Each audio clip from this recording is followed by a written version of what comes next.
Shalom, and happy preparation day. That's Friday today, May 3rd. If you're watching in the future, on a future preparation day, happy preparation day to you. So, I had this thought on my mind, having a discussion with my dear wife. She is concerned I don't believe the same thing as her, and no one around her does. And Father put in my heart, what matters more to Elohim, to Yah? Does it matter more what you confess with your mouth, what you believe in your heart? Or does it matter more what you do? And there's so many examples of this that we could go to, like 1 Samuel 15:22. And Shemuel said, has Yahweh as much delight in burnt offerings and sacrifices as in obeying the voice of Yahweh? Behold, to obey is better than to sacrifice, and to heed than the fat of rams. For rebellion is the sin of divination, and insubordination is this wickedness and idolatry, because you've rejected the word of Yahweh. What's the word? The commandment. It's not a person. He also rejected you from being king. Obedience is better than sacrifice.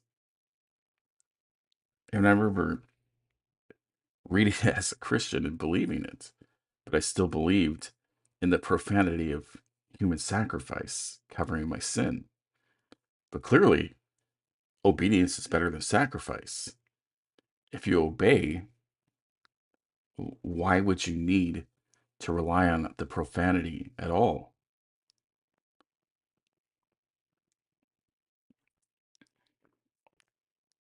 It's interesting that Martin Luther, when he was rebelling against the Roman Catholic horror, read the Epistle of James and decided it was an epistle of straw and that he needed to throw Jimmy in the fire. And if you really read this, you really see why. This, number one, he rarely mentions the idol. I think it's twice. And it's possible these were additions, honestly. Number two, and probably more important to Lucifer, he focuses so much, so much more than any other writing in the New Testament that it's about what you do. And even temptation, this common theme among Christians is spiritual warfare, putting on the armor of Shaul, stealing God's armor for your sin is caused by the devil or demons or spirits. No, that's not what James says. And it's not even caused by God, it's caused by your own lust.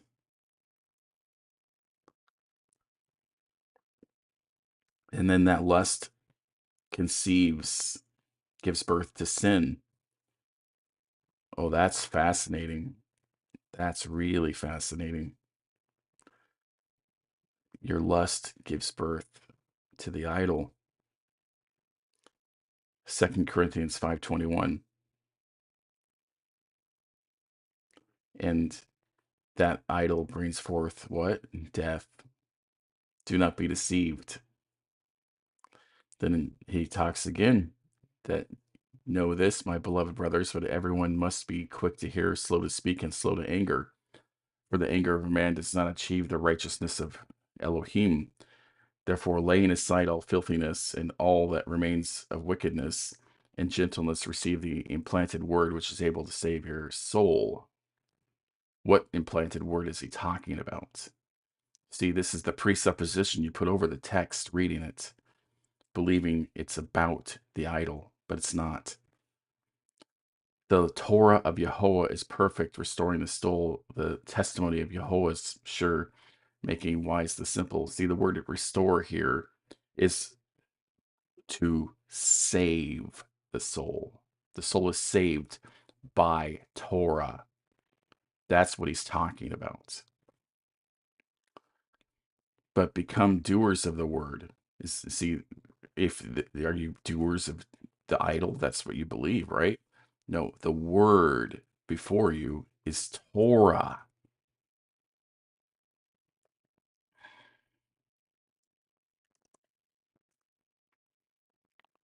Deuteronomy 30:14, the word is very near you.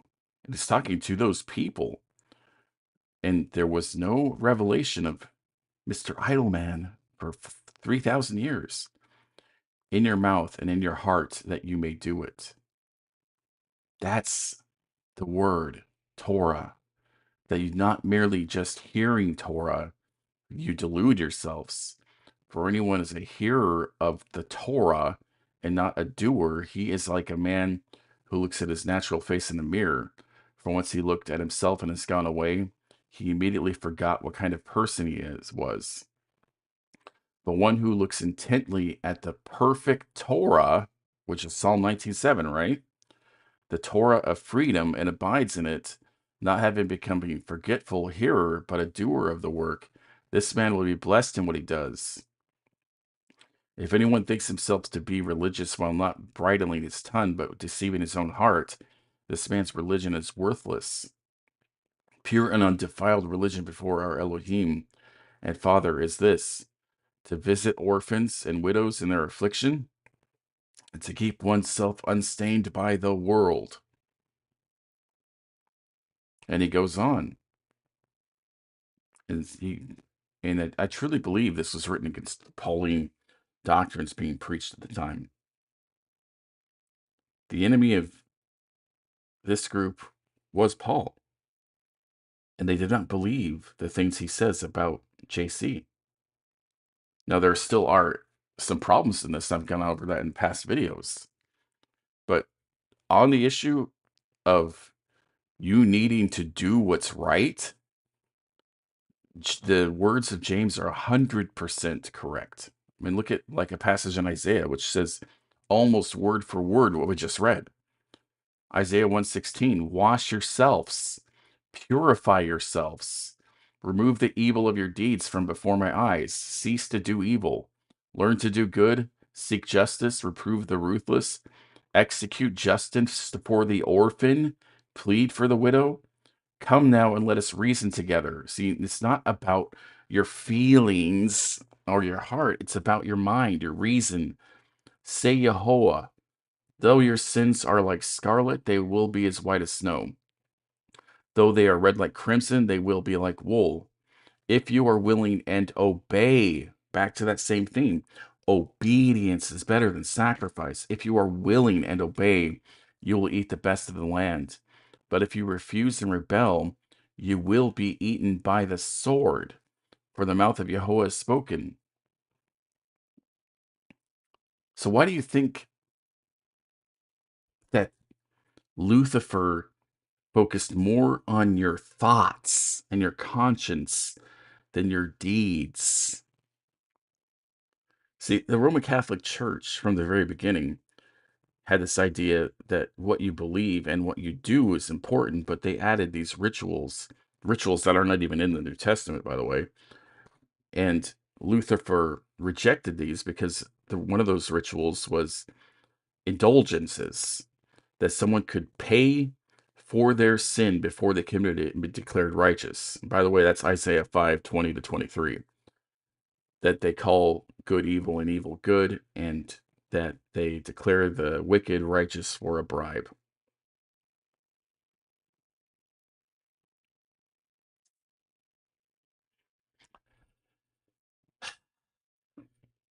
The truth is, and it's interesting, I'm highlighting this verse, you have to know Torah.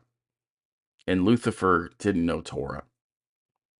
So his counter reaction to the Roman horde doing what was wrong is to focus with hyper view on the words of Paul that take away any any truth of doing what's right.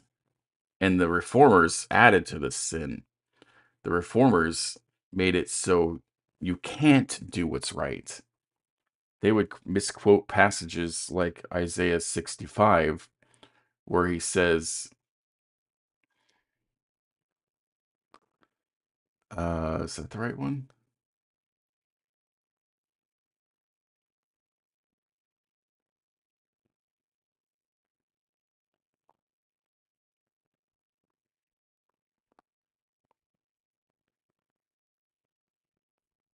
Isaiah 64:6. This is like a favorite passage among them. For all of us have become like an unclean, and all our righteous deeds are like a filthy garment, and all of us wither like a leaf, and our iniquities like the wind carry us away. You see, any pretext is destroyed by context. So them declaring all their righteous deeds are like a filthy garment, they're right. They're absolutely right. Because of their idolatry, their righteous deeds are like a filthy garment. But look at the context. You meet him who rejoices and does righteousness. So does he meet no one? Who remembers you in your ways? Behold, you were angry. Indeed, we have sinned. This is the context. We continued in them a long time. Shall we be saved? If you've sinned, if you've done what's wrong, then yeah, anything you do without repenting of that sin, of turning from that sin, it doesn't matter how many righteous deeds you pile on top of sin. You're adding sin to sin. And Ezekiel says the same thing. Yet you say, why should the son not bear the punishment for the father's iniquity? But the son has done justice and righteousness and has kept all my statutes and done them. He shall surely live. And this all the way, this passage also debunks the idea of original sin as well. The soul who sins will die. The son will not bear the iniquity of the father, nor will the father bear the iniquity of the son. The righteousness of the righteous will be upon himself, and the wickedness of the wicked will be upon himself. How is that true if no one is righteous, like Paul claims and the reformers claim? How can anyone be declared righteous of their own deeds? We'll go back to Ezekiel 14.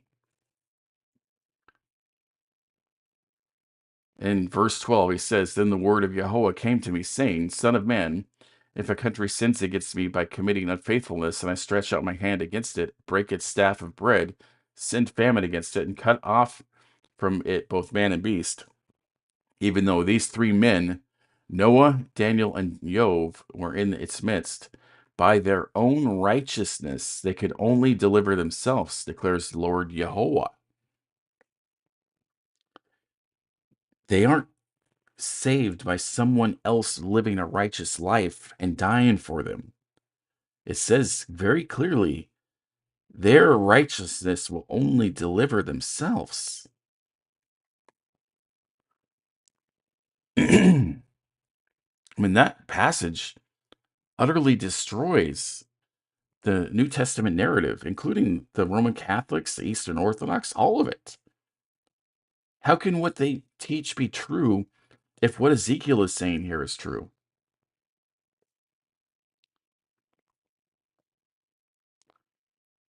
And the wickedness of the wicked will be upon himself. But if the wicked man, the one who has sinned, turns from all his sins which he has done and keeps all my statutes, does justice, remember the doing justice for the orphan and widows included, and righteousness, he shall surely live, he shall not die. All his transgressions which he has done will not be remembered against him.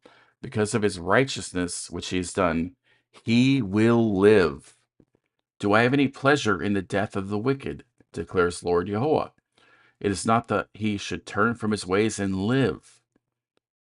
And one of the things to really think about is, how was man made?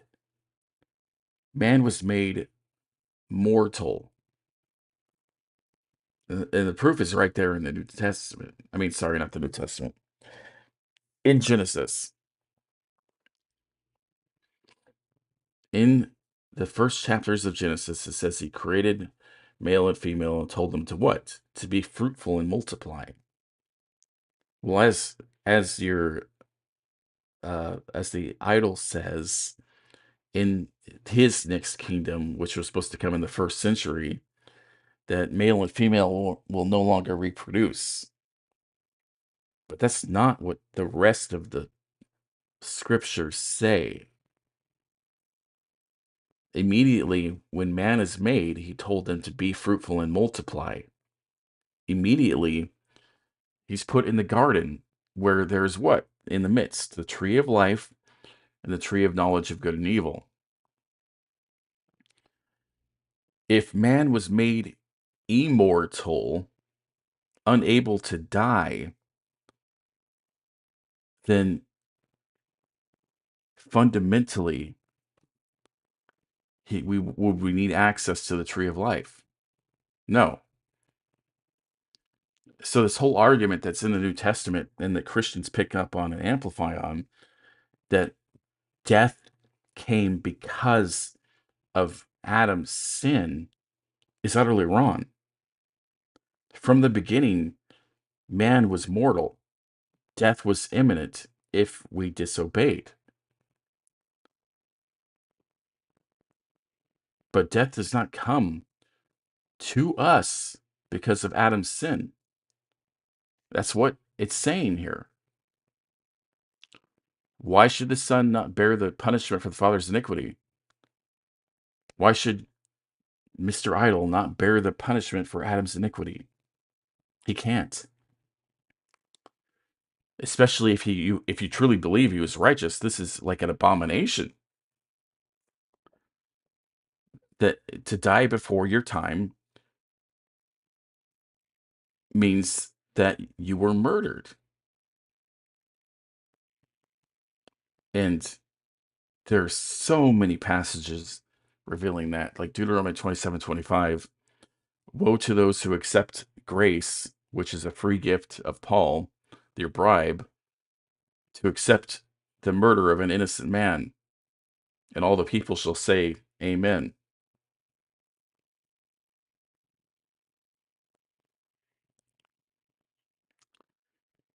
He doesn't have pleasure in the death of the wicked.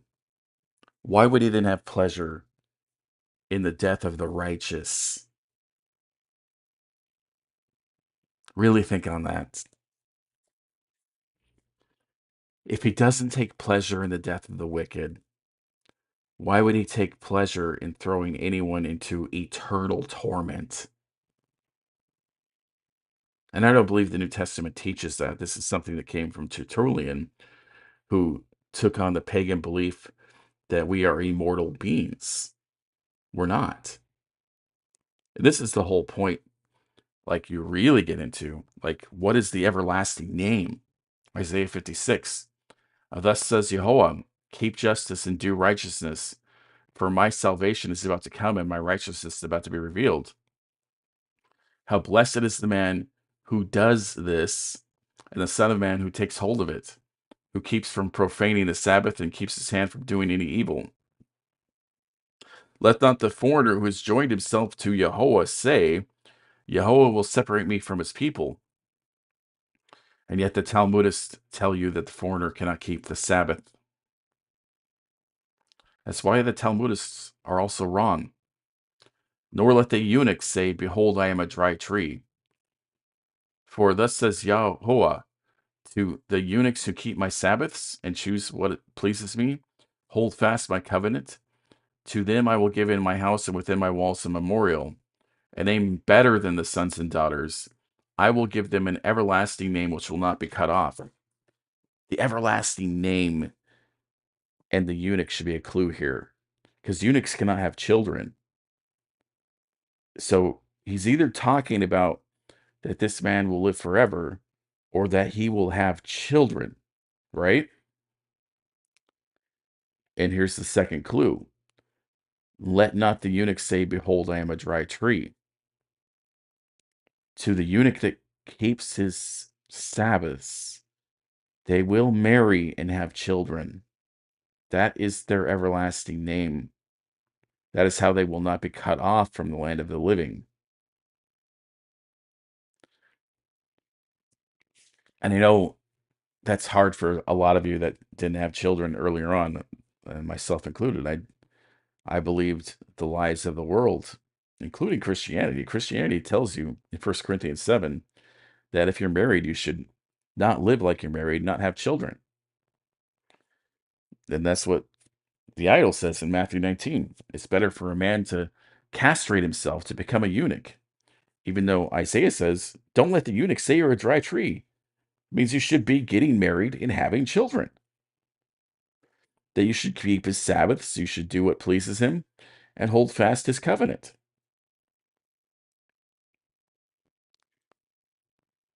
So, why are we stuck on this idea that on the final day of judgment, what you believe will matter more than what you do? Religion. I've gone through passages in the prophets that show that's impossible, but look at the Torah. And does the Torah say what you believe matters more than what you do? No.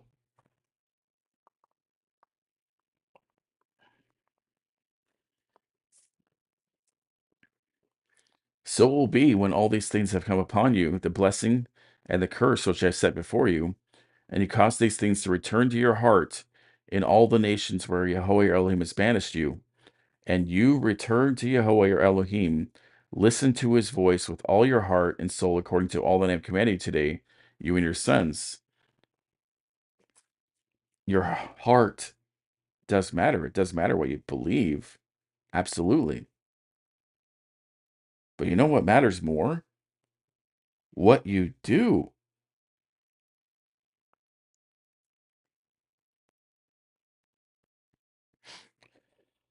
Think about it. If someone has been lied to their entire life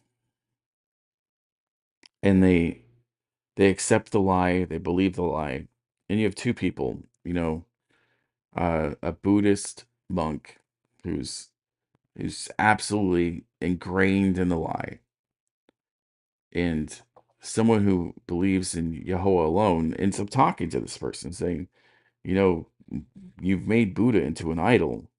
You should return to Yahweh, your Elohim. Listen to his voice with all your heart. And they may contemplate it for a bit, say, I don't believe that's the correct path. But in all other ways, this person lives a righteous life. They're upright. They're they help the orphan and the widow, which often Buddhists do. And when God judges this person, he's going to say, sorry, you didn't believe the right thing. But, a Christian who just confesses idol when he's 5 years old, and I've heard many pastors that have told me this. I was saved when I was 5. Like, how the hell are you saved when you're 5 when you don't even have knowledge of good and evil? That's Deuteronomy 139, Jeremiah 4:22. There's no way. And not even the New Testament teaches that nonsense. You're not saved at 5. And I've talked about how the New Testament doesn't even teach you're saved. It's a future promise. No one is yet saved according to the New Testament.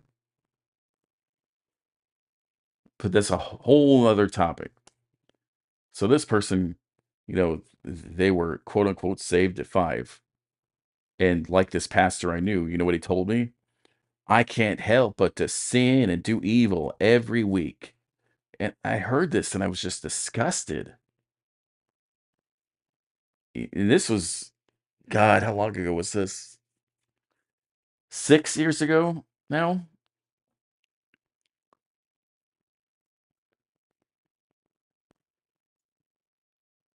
And I just look back and I'm like so sad that so many of them believe that they can't help but to sin. They can't help but to do what's wrong.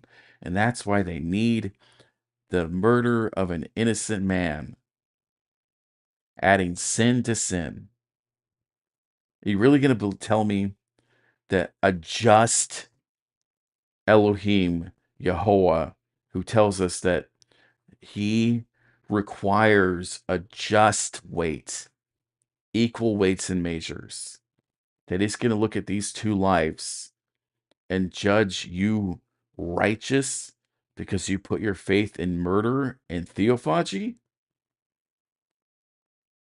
That's not just. And you know what really reveals it? This is the acid test.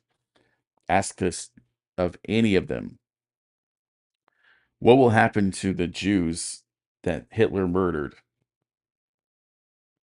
and refused to recount their faith? According to some of them, they will be tortured for eternity after being tortured by Hitler and murdered because they refused to believe in the idol. That really tells you who their God is.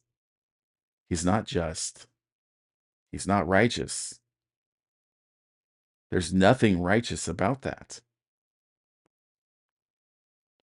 And yet they proudly confess this.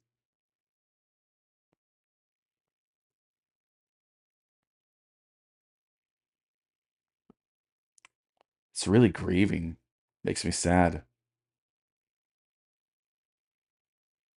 I thought about showing from the New Testament where he says that your works matter more than what you confess because the New Testament's a hodgepodge of ideas.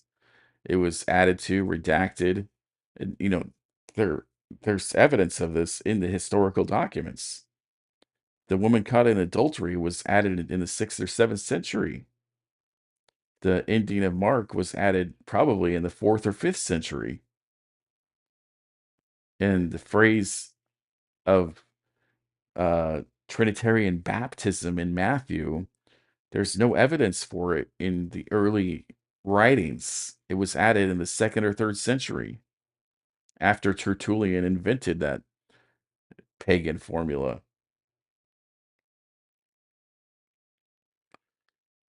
The virgin birth was added. It's not in Mark. And you know who else never talks about that? Paul. It's not talked about in the book of Acts. So it's probably added to Luke.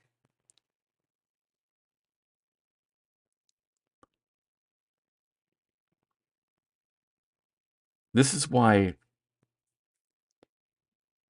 Jeremiah says the Goyim have inherited nothing but lies. And this is why I told her, I firmly believe God cares more about what you do than what you believe. Firmly.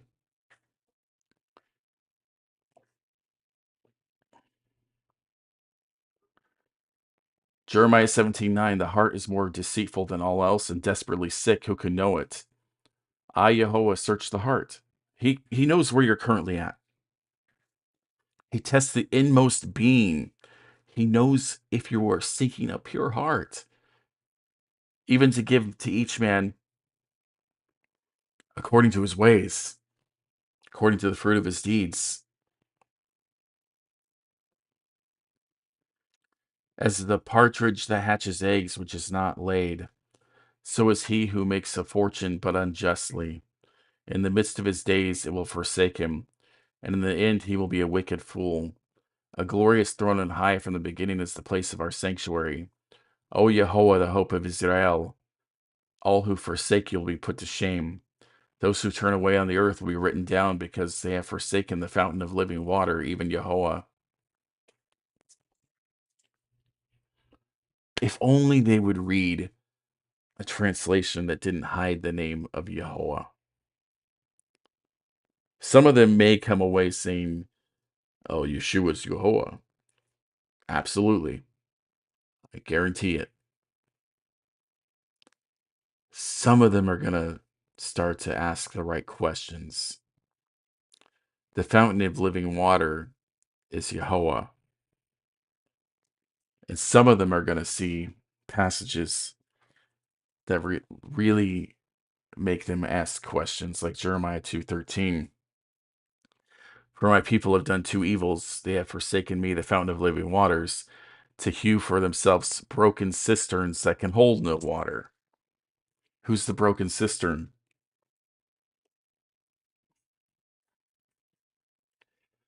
One of the soldiers pierced his side with a spear, and immediately blood and water came out. He's the broken cistern.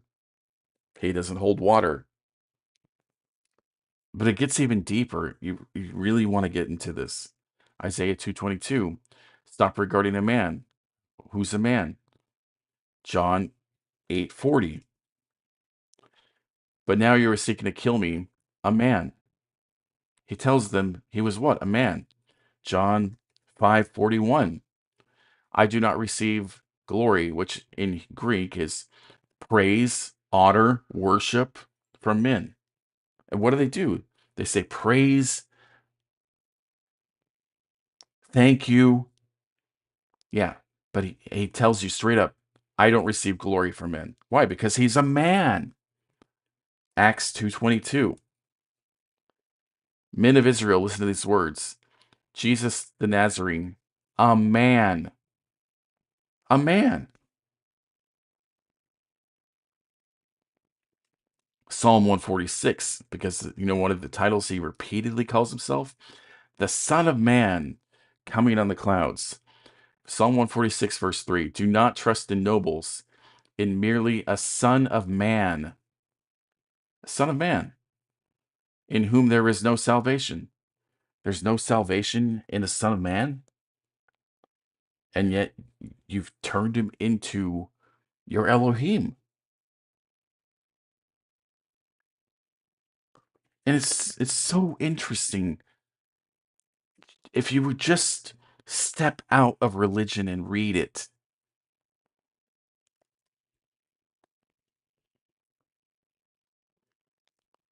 Acts 3:15, but put to death the author of life, whom God raised from the dead. See, they didn't believe he was God. They were separate entities. And he says the same thing again in Acts 13. But God raised him from the dead. He didn't raise himself, yet you worship him instead of God. And it's interesting that the author of Romans, he says what? Professing to be wise, they become fools and exchange the glory of the incorruptible God for an image. An image. That's interesting, right? Colossians 1:15. Who is the image of the invisible God? You kidding me, right? The likeness of a corruptible man. Romans 8:3.